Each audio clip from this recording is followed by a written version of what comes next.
you actually have to say the words, I am sorry. I owe you an apology. I am sorry. And then you can offer an explanation. But I like to say, here's an explanation, not an excuse. Hi, I'm Delaney Ruston, physician and creator of the Screenagers movies, and this is the Screenagers podcast. Parenting teens and tweens has always had its challenges. And of course, being parented as a tween or teen has always had its challenges as well. But now in the tech revolution, conflicts about screen time issues are incredibly prevalent. I'm delighted today to have Lisa Damour on the show. She has a Ph.D. in psychology and has been working with adolescents and families for many years, and is the author of 3 New York Times best-selling books about adolescence, the most recent one titled The Emotional Lives of Teenagers. Today, we delve into some really interesting aspects of teen development, and from there explore a common screen time challenge, one you have surely thought about, and then we're going to look at all sorts of ways to have healthier conflicts. A lot of practical takeaways. Before we start, I want to say that one thing I've seen a lot working with teenagers in all sorts of settings, in my clinical practice, in workshops, in screenings of the 3 Screenagers films, is how much they appreciate learning about psychology in general, and especially about themselves. And teens appreciate thinking about skills when it comes to handling conflicts. So even though we're going to be talking about parenting skills, actually teenagers will really get something out of this and it'll spark some good discussions. It's interesting because in all of the 3 Screenagers films, some of the favorite moments for teens consistently are the sections that address how parents can be more empathic and effective in their parenting. So let's get started. Hi, Lisa. It's wonderful to have you on the Screenagers podcast. Hi, Delaney. I'm so glad to be here. Thank you for having me. I've been thinking how when we have babies, we often read the development books of, okay, what to expect.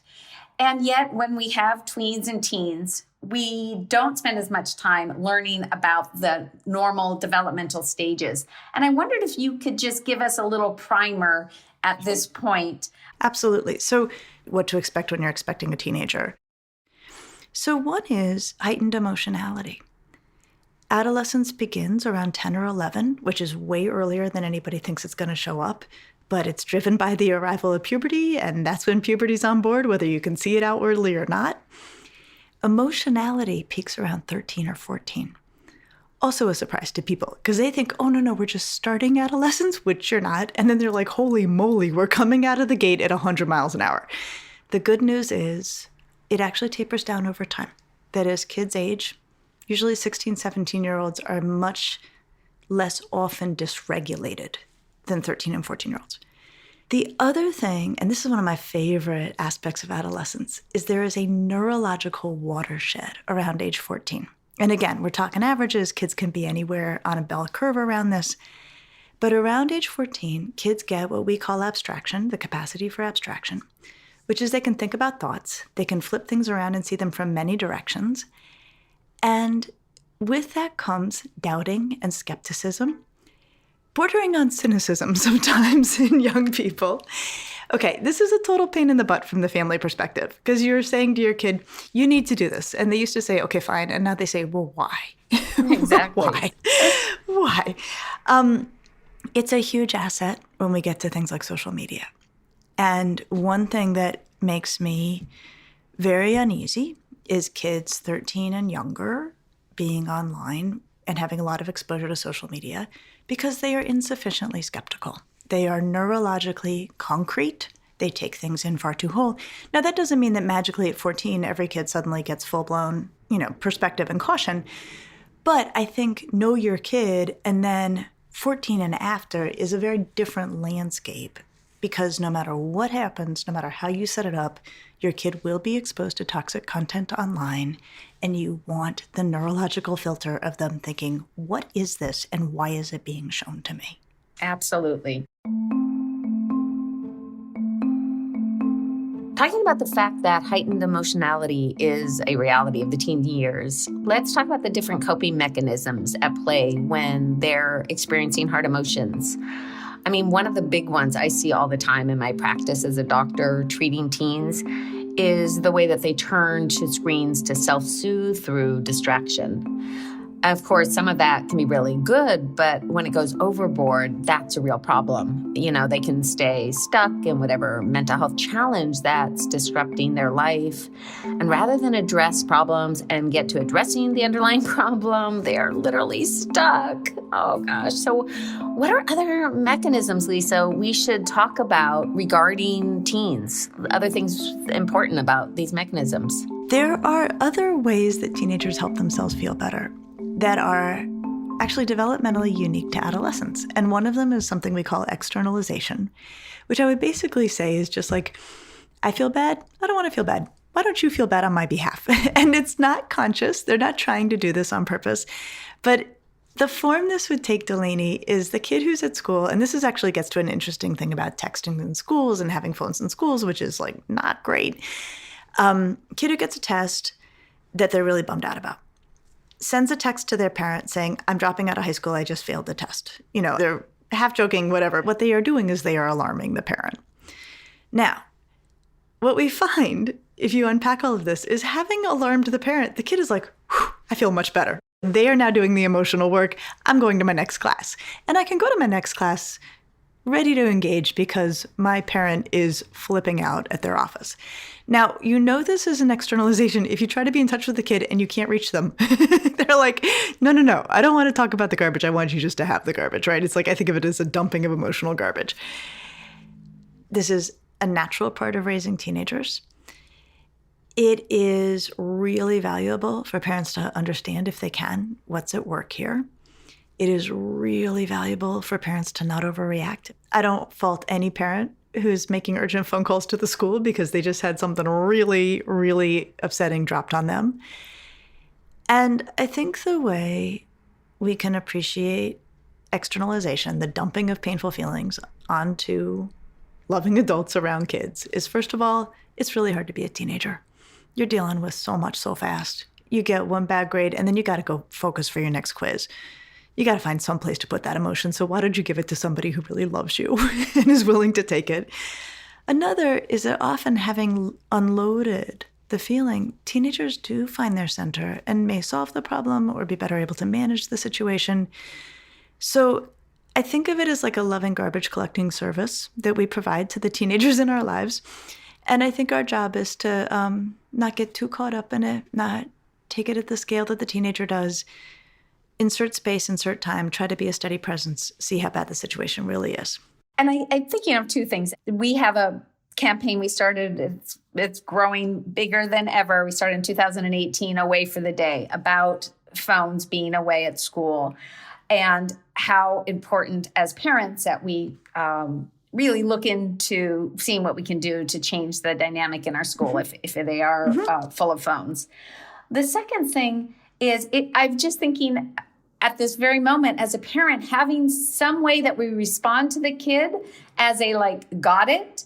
And that we've talked with our kid about, I need to know if this is a kind of a mild frustration or this is an action one where you actually need me to like step in right now.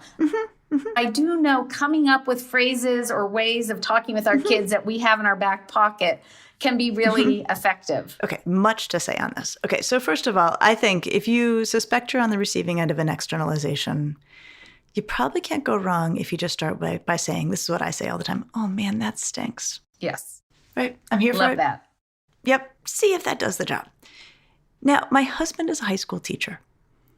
He is the leader of the charge that there is no value in having phones in schools. He has taught for 30 years, and he will say it just is such an interference to their ability to learn during the day. So I trust him. I believe him. So I will actually defer to his wisdom and his knowledge and his day in, day out experience of what it means to try to be an educator. And we have lots of other research to show the exact same thing, yes. Yeah. So I on the back of the research, and honestly, Delaney, even more on the back of watching my sweet husband desperately want to improve the conditions for learning for his students. I'm with you about phones not being helpful during the school day. Absolutely. Lisa, can you talk more about other ways of coping with hard emotions that teens do?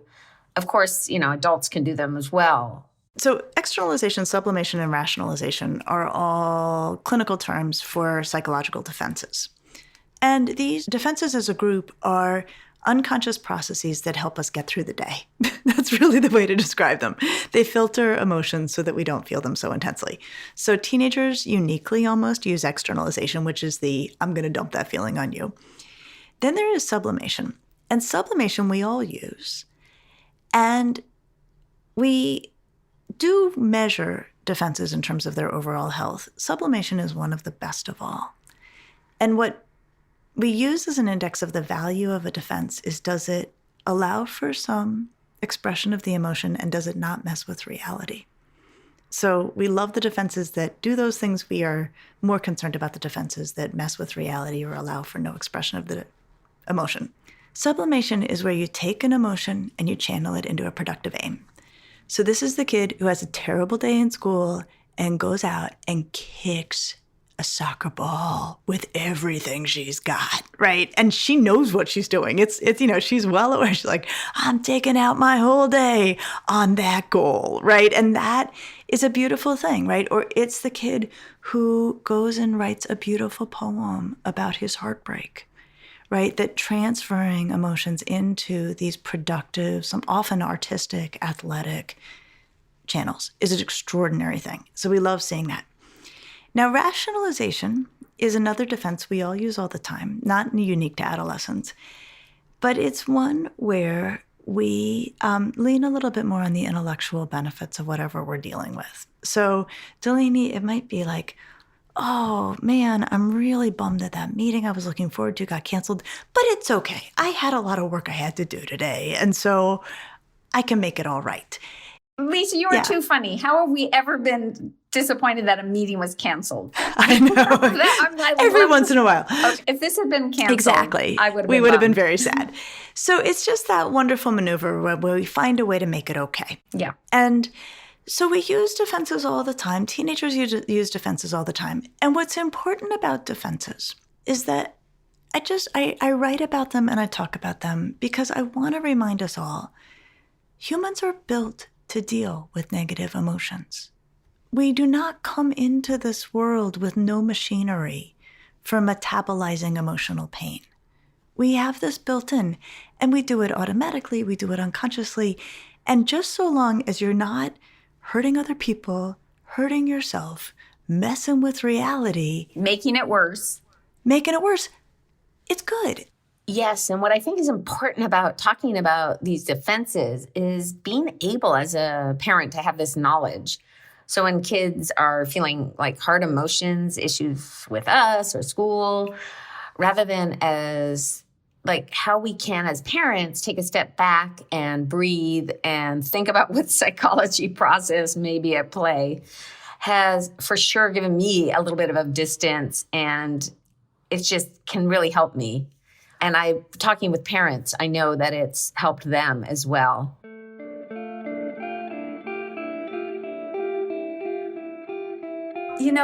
What I'm excited to talk about is the fact that we know in homes, conflicts over screen time, social media, video games, happens a lot. Yeah. I want to really delve in today with why having conflicts, when done well, is really important for our kids and teens, and then to go from there, how to have healthy conflicts. I know in your book, The Emotional Lives of Teenagers, you talk about what the research has shown about why having healthy conflict is really beneficial to our kids and teens. Can you say a little bit about how the research has shown that for teens who get to experience healthy conflict, that their well-being is actually increased, as well as their relationships with others tend to be stronger? Sure. Well, so the way I like to sum up the research is it's easy to get along when we're getting along, right? That part is easy.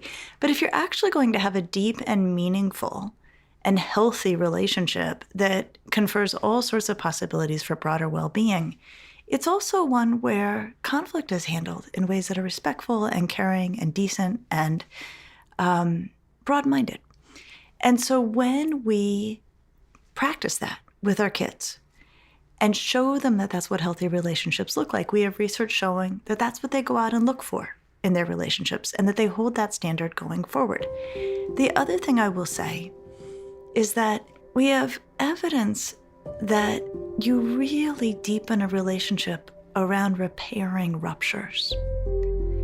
And this is a pretty extraordinary body of research, and it comes from Peter Fonagy in Britain and other researchers who show that the work of trying to picture someone else's inner state and having someone else try to picture your mental state and to come back together after a disconnect is actually the thing that makes relationships durable over time.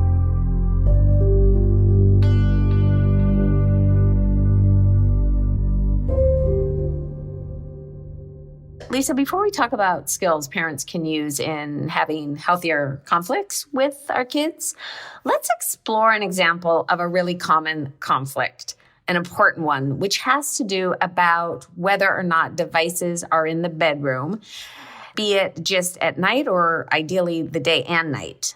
So let's start with the easy part, which is never letting a phone into a kid's room in the first place. So maybe some of your listeners have not gotten to this place yet. Here's the good news. It's not hard to set it up this way. It's hard to walk it back, but it's not hard to set it up. So I feel very strongly that you wait until a kid says, I need access to tech. And then you say, why? And they say, if they can make a compelling case, it is how they can stay connected to their friends, which the time does come when all the plans are made by text. If a family feels comfortable with it, I think that's a fine time to say, we're open to it, texting only, no apps, no browser, and the device never goes in your bedroom. Now, the beautiful thing is the kid who is asking, and often this is 10, 11, 12, 13, they will agree to anything to get that device. So this is not hard. And I have made a lot of errors as a parent, but because of what I do, neither my 20-year-old daughter nor my 13-year-old daughter has ever had a phone cross the threshold of their bedroom because I knew to set it up that way. Until my kid went to college, she did not have a phone in her room, and she turns it off overnight, because she knows what it feels like to get a good night's sleep. Not just turn it off, it's out of her bedroom always and at sleep time, even when she was 17. At 17, exactly. Yeah, as long as she was living with us. Yep. And then when they move out of the house, I'm like, you can have screens everywhere. I threatened my kid. I said, when you go to college, I'll be out in the dorm hall to pick it up. But he laughed right away, knew that would not happen. I think it's so funny. Sometimes parents say to me, well, but they're going to do all this stuff in college. I'm like, they're going to do a lot of stuff in college that we're not good with. We do not get kegs for them. There's all sorts of things we don't do. This is my rule. So I just want parents to know, this is not an impossible thing. If you set it up, you can hold on to it. And it's also, and I think critically important, my husband and I don't take our phones in our bedroom either, right? That this is the family rule. But I have the advantage of having done this work for 30 years, so it was easy for me to set it up. Now, if you're like, okay, that ship has sailed, the phone is in the kids' room, the first question I would have you ask yourself out of pure fairness to teenagers is, how is your kid sleeping? I can picture that there are kids out there who are managing this just fine. They are smart, they are aware, they are tuned into how their bodies feel. They are able to shut it off so completely and so thoroughly, but they want it in their room. Maybe they do everything but the alarm is activated. If your kid is actually handling this really well, I am not convinced it's worth a fight about it. We do have some data showing that we don't sleep as well when we're in a room with a phone we use all day, because we're all so drawn to our phones that we're resisting the pull of the phone even while sleeping. We also have a lot of data showing that the single most powerful force for adolescent mental health is strong relationships with caring adults.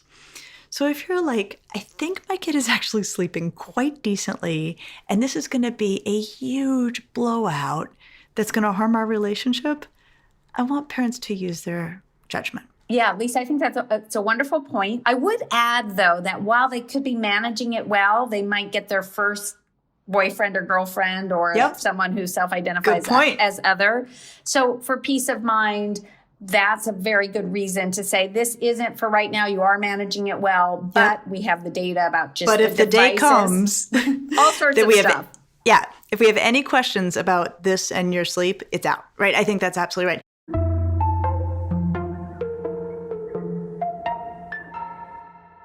Okay, so let's turn to talk about if there haven't been limits about devices in a bedroom.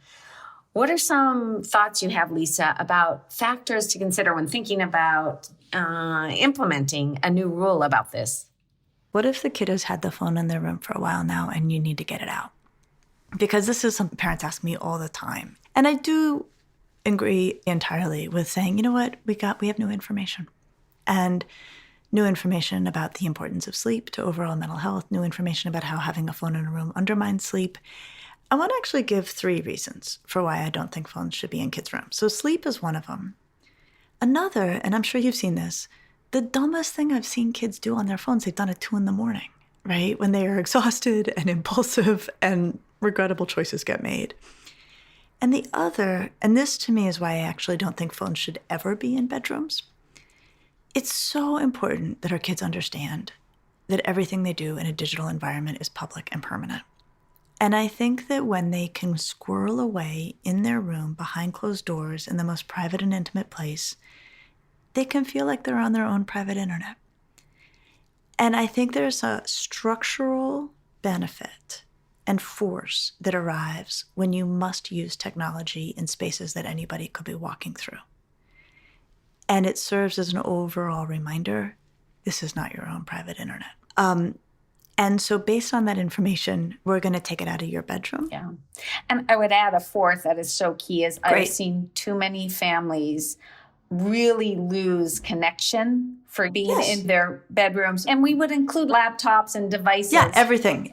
Why come out of your room? Right? Exactly. Yeah. And no, there was one moment when one boy said, the only time I interact with my sister is when I'm knocking on her bathroom door to see if she'll get out of the bathroom. I'm like, that is not good. No, it's true. When families say to me, how do I get my kid out of their room? I'm like, do they have their phone in there? Lisa, we've been talking about some of the psychology behind teens' behaviors, and we went into detail about devices out of the bedroom, which can be a big source of conflict. Let's turn to parenting skills, different strategies to help us have healthier conflicts, be it about devices in bedrooms, but also a whole range of conflicts that arise in parenting our kids. So if you know you've got something to say to your kid that they're not going to like, I think there's real value in saying, we need to have a hard conversation. And I want to talk with you. We've let you have your phone in your room. We don't think it's a good idea anymore. And we'll tell you why, but we wanted to prepare you that we're going to say some stuff you probably don't want to hear, right? I think that those kinds of things appeals to the more mature, thoughtful, broad-minded side of a kid and invites that part of the kid into the conversation, as opposed to being like, I just read this article, your phone is out of your room, right? I think that you're asking for it if you start in that way. I like that. So you're really setting up, you're saying this is going to be a hard conversation. We know you can do hard conversations. You're just saying rather than just dropping the ball on someone. I like that. Yeah. They're teenagers. Mm-hmm. They're reactive. They're easily provoked. Use what we know. Warning is what you're saying. Be fair, right? Yeah. Just say, look, and also be respectful of their time. I think that this is something else. They're busy. Yes. Right? And so I found this with my older daughter when she was getting ready to go to college. I would see her flying through the kitchen. I'd be like, I want to talk to you about it. She'd be like, and she had someone outside waiting for her, and so I started saying to her, listen, I need to have 5 minutes with you to sort through Thanksgiving plans. What's good for you on your calendar? I started asking her in the next day or two, can we plan a time? And let me just say, to that, there can be situations where they purposely keep putting it off. And so at some point you got to say, look, we're either going to do it right now, or you need to tell me a time in the next 3 days, because it can be amazing how often that time comes and then something else when they know it's a conversation they're not looking forward to. It's not about planning their birthday party. Exactly. So I think set it up for success. Say, look, we need to have a conversation about the phone. I'm not, you're not going to love every aspect of it. And I also want to do it at a time that works for you, right? Do you have any time the next day or two that we can just set aside 10 minutes? Like, I just need 10 minutes to think it through. So like, don't ambush them. Don't drop bombs on them. We have Tech Talk Tuesdays, which has been 8 years, the blog, which is about what you see in the first Screenagers, where we really set up as a family once a week to have conversations about the positive of tech, and then something that might not be going well, whether it's in our family or what we're seeing in democracy. I mean, it could be anything. So family meetings are great too. Beautiful. So no ambush, no sneak attack, no bombs. I want to get into another strategy in conflict situations, which has to do with tapping into our teens' growing ability to do perspective taking. Can you speak about that? A healthy conflict is one where the parties try to see the situation from the other person's side. Of course, there's other things, like they're decent and they're not saying mean things. But, really, if we're going to go from the junior varsity level of just being civil to the varsity level of really having a good conflict, it involves putting yourself in the other person's shoes. And one of my favorite recommendations to families is that if they come to an impasse with their teenager about anything, it doesn't have to be social media. It can be their desire to go hang out at a house that makes you very uncomfortable. One of the best things to do in an impasse is to say to the teenager, let me try to describe the situation from your side. Let me see if I get it. And then to voice it, to say, look, you want to go over to Billy's because Billy is a lot of fun, and you know that you're going to pull yourself out of any situation if it gets too dicey, and you're thinking we should trust you at this point. What are we missing? And asking the teenager to fill in anything that's missing. And then if you are really earnest and really have done your darndest to try to see it from your kid's side, then to say to them, now you do that for me. How would you articulate what my concerns are? And teenagers are amazing. And if we have really done our part, many of them will say, okay. You know that whenever things get out of control, it's always at Billy's house that's going to happen. You heard about the party that was there 3 weeks ago where things did not go well. You are worried about my safety. You don't want anything bad to happen to me. And then the parent can say, yes, and this, and this. Now, this doesn't magically solve the conflict, but there's something enormously powerful about having to say the words oneself, about having to formulate the ideas and voice them through one's own mouth. And almost always in that moment, the impasse gets dislodged. And so this is a wonderful thing for families to use just in their day-to-day with their teenagers, but it also sets a standard for how we hope teenagers will treat others in conflicts, and also what they will expect of others in terms of how they are treated. So let's tackle some skills for when tweens and teens are overly rude or acting mean, responding intensely to something. Yeah. I think about our latest film, Screenagers Under the Influence. The fact that we specifically address this in the film and some really good moments of the film, because it's such a challenging part of parenting. Mm-hmm. Not just when we're in conflicts, but it can just seem to come out of nowhere, come out of the blue. Okay, it happens that your kid walks in the door from school and is just out of line. They're saying things they should not be saying.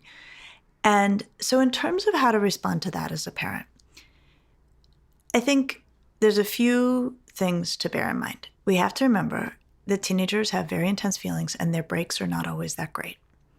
And I think it happens all the time that a kid says something and the second it's out of their mouth, they wish they had not said it. I think it is good to work with the assumption that may have happened with your kid. Oh, I like that. So it's true. No, it's true. So as a first strategy, I think any one of these phrases should be ready on a parent's lips. I'm going to pretend I didn't hear that. I don't think that came out the way you meant for it to. Do you want to try again? That's not like you. Do you want to go cool off and come back? Right? So give the kid the benefit of the doubt. Do not latch on to the dumb thing they just said and make it worse and bigger. A lot of times kids will be like, I'm sorry, or I mean, you can usually often stop it there. Other kids will be like, see you and raise you, right? Okay, do not engage. Do not engage with somebody who is being abusive. This is a rule for life. This includes your own kid. There's also not home rules and the rest of the world rules, right? No one thinks your kid is as cute as your kid as we do, right? So don't think that your kid gets to act away in your house so you wouldn't let them act elsewhere. So if your first effort to let them gracefully bow out of what they just did fails, and they're still hot and nasty, say, look, we don't talk that way in this house. And that has to be a true thing. Not all families can say that. If you can't say that, then you need to go back and own your part in setting that as a model. But ideally, you say, we don't talk that way to each other. We've never spoken to you like that. You cannot speak to us like that. You very well may have a point. This is not how to make it. We will not hear it this way. You cool off, you come back. We're open to this conversation. And if they just keep going and going, you say, we don't talk that way. Come back when you're ready. They keep going. Come back when you're ready. Like, do not escalate, do not engage. And also in the moment of, if you're able to tone it down, it's giving them that option too. Yeah, just say, if you can pull it together, I'm ready to have this conversation, but we don't speak to each other like that. And then let it go. Let it go. It is hard to be a teenager. Their days are long. I don't think any one of us could make it through their school day. They hold it together. This is so corny, Delaney, but I said it spontaneously to talk, and then I've sort of stuck with it. School gets the best of them. We get the rest of them, right? Like, they don't always come home in the best shape. Yeah. We don't need to punish them for that. Right. That is great. Let's talk about when we mess up. I'm thinking of, you might have read something that popped up on their phone. You didn't really mean to read it.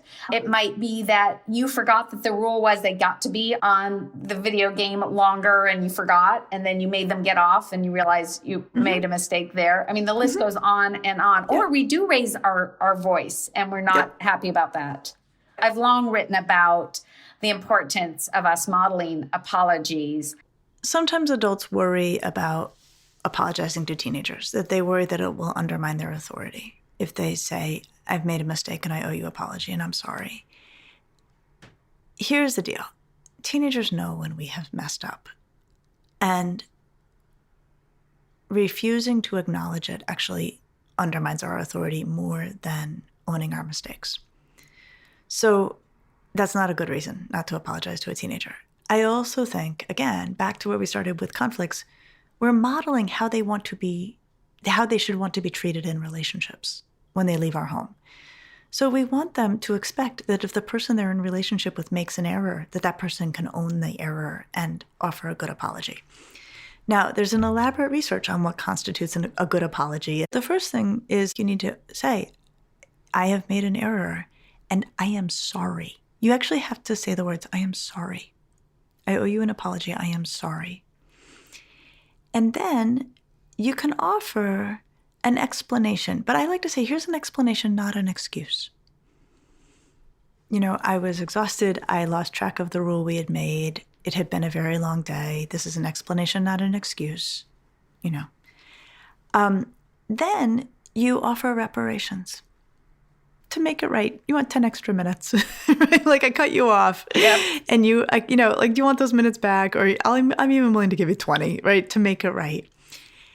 And then you ask for forgiveness. I hope you feel you can forgive me. I understand if you can't. You can't make somebody forgive you.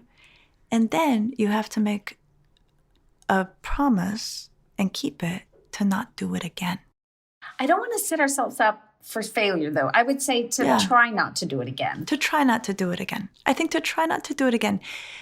And yet, there's a wonderful expression like the 13th chime of a crazy clock. Like, if a clock chimes 13 times, it calls into question everything that came before it.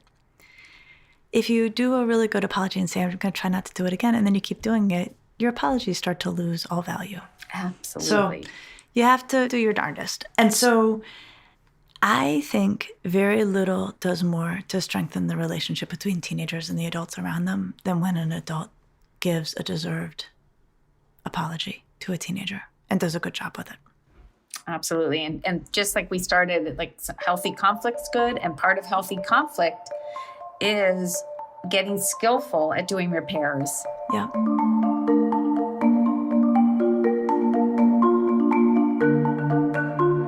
In terms of conflict with our kids, I think as a mom, I can say this one I've heard you speak about this, and this one I fall prey to, is wanting to readdress a conflict that we've had once it's over, or check in on my kids' like mental wellness state over and over, and to kind of keep talking about things, knowing when is it too much or not. I would love to, if you could speak about that. So I will say, I feel like I learned a lot from raising my own teenagers. And I will say probably the biggest lesson I took from it is don't hold a grudge. That things can happen between us and our kids that are uncomfortable. They can be short-tempered. They can not always be as warm and friendly as we want them to be. And teenagers cycle through emotions pretty fast and through mood states pretty fast. And also time works differently for them. I always say that teenage years are like dog years. Like 1 year for them is like 7 years for us. And so I think it's very easy as a parent of a teenager to still be holding on to an interaction that happened 2 days ago and wanting to still revisit it and unpack it. If your kid is over it and through it, and it really feels in the rearview mirror for your kid, and you are back to a good, enjoyable place with your kid, I would just say, like, try to just move forward. Be where your kid is in the moment and be with your kid in that moment. If you feel like it's an impediment for both you and your kid to relating, then I think revisit it. But I think there's a lot of value in making it clear to our kids that we can move on from things, move forward. We said what we needed to say at the moment, and now we're into a new moment. In addition, when our kids aren't feeling well or whatnot, how we want to kind of problem solve or help them, and how over talking can make them not even want to come to us in the first place if we're going to keep revisiting. Well, wait, you weren't feeling well yesterday, or that conflict. So it's a lot of self-regulation on our part. I had a teenager say to me, we were talking about why those moments when a parent can tell that a kid's upset and the kid doesn't want to talk about it. And I had this 17-year-old girl, she said, here's the deal. I'm like 90% of the way over it by the time I get home, and rehashing the whole thing for my folks is not going to help me feel better.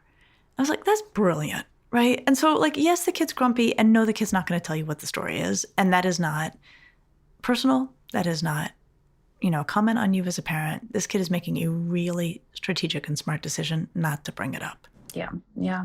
And Lisa, I want to end on something that I think is really important, because we're going to make decisions or do things that aren't going to make us popular as parents at times. Mm-hmm. And what I had to understand is that our kids, our teens, might actually still be angry at something we did years later. Mm-hmm. And a psychologist said, I was interviewing her for Screenagers Under the Influence, and talking about a time I had with my teen that I called a parent when he was in middle school about something. My teen, he was still frustrated at me about that. Mm-hmm. He couldn't just let go of it like we would love. And she said, yeah, he's still mad at you. That's okay. And I was listening the other day to an interview with Molly Ringwald, and she said she didn't let her daughter in particular, who wanted to start acting because what Molly had gone through. And she just gave an offhand little sentence. She's still mad at me about that. And I just said, brilliant. That's okay. They're going to still be mad at some of the things we did. And they're going to be so thankful also for some of the things that we did. My kids love that many decisions we made, rules that at the time they were grumpy about, but they look back and say, hey, good move that we did it that way. Well, so there are the things that we do that over time they come to see the wisdom of, and they're the things that we do that they never are on board about. And also, we in retrospect may think they're right. That they've got a good point. I think almost any parent can say, I made the best decision I could with the information I had at the time. I was never looking to hurt you. I was never looking to cross you. I also am sure I made mistakes. And that may be one of them, right? I mean, own it. I've loved you every minute of it, and I have definitely made mistakes. Yeah. I think at the end of Screenagers' next chapter, Tessa said, one of the best things that you said to me, Mom, was that people are doing the best they can with the tools they have. Yeah. And same thing for our kids and our teens. Yeah. Fantastic. Lisa, this has been just wonderful talking with you. Thank you for having me. Thanks for listening today. And if you can tell one friend about the Screenagers podcast, that really helps spread the word and helps people find the show. Be sure to go to screenagersmovie.com to find the show notes from this episode, learn about screening our movies, and sign up for my weekly blog about parenting in the screen age, now in its 8th year. This Screenagers podcast episode was produced by me, your host, Delaney Ruston, Lisa Tabb, Rebecca Tolan, and Alan Gofinski. Alan is also our sound editor.